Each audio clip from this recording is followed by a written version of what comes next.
Welcome back to మనం TV. నేను మీ పవన్ పేస్వాడ. భారతదేశం ఒక కొత్త ప్రమాదకరమైన ముప్పును ఎదుర్కొంటుంది.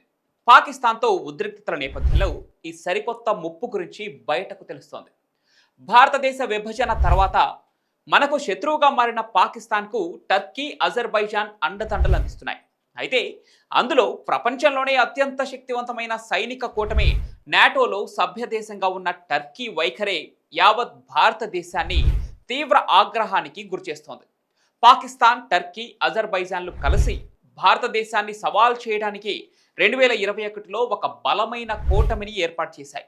అదే త్రీ బ్రదర్స్ అలయన్స్. ఈ కూటమి గత 4 ఏళ్లుగా రాజకీయ, ఆర్థిక, సైనిక సంబంధాలను బలోపేతం చేసుకుంటూ ముందుకెళ్తోంది. ఇక ఈ 3 దేశాలను కలిపే కీలకమైన అంశం మతం. ఈ 3 మెజారిటీ ఇస్లామిక్ దేశాలు. అయితే ఈ కూటమి విసిరే సవాళ్లు ఎదుర్కోవటానికి భారతదేశం ఇరాన్, ఆర్మేనియాతో సన్నిహితంగా వ్యవహరిస్తోంది. ఆర్మేనియా అజర్బైజాన్తో దశాబ్దాలుగా సరిహద్దు వివాదాలు కలిగి ఉంది. ఇరాన్ కూడా అజర్బైజాన్తో ఉద్రిక్తతలను ఎదుర్కొంటోంది. భారతదేశం ఆర్మేనియాకు వెపన్ లొకేటింగ్ రాడార్లు, ఆర్టిలరీ సిస్టమ్స్, రాకెట్ లాంచర్లను విక్రయించింది. దీని ద్వారా ఆర్మేనియా సైనిక సామర్థ్యాన్ని బలోపేతం చేసింది. ఈ చర్యలు అజర్బైజాన్ను కలవరపరిచాయి. అదేవిధంగా భారతదేశం టర్కీతో ప్రాదేశిక వివాదంలో ఉన్న సైప్రస్తో సంబంధాలను బలోపేతం చేసింది. భారతదేశం సైప్రస్కు రాజకీయ మద్దతు ఇచ్చింది.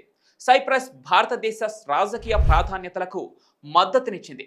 ఈ విధానం టర్కీని అసహనానికి గురిచేసింది. టర్కీ, అజర్బైజాన్తో భారతదేశ సంబంధాలు ఇప్పటికే ఉద్రిక్తంగా ఉన్నాయి, కానీ పూర్తిగా శత్రుత్వంగా మారలేదు.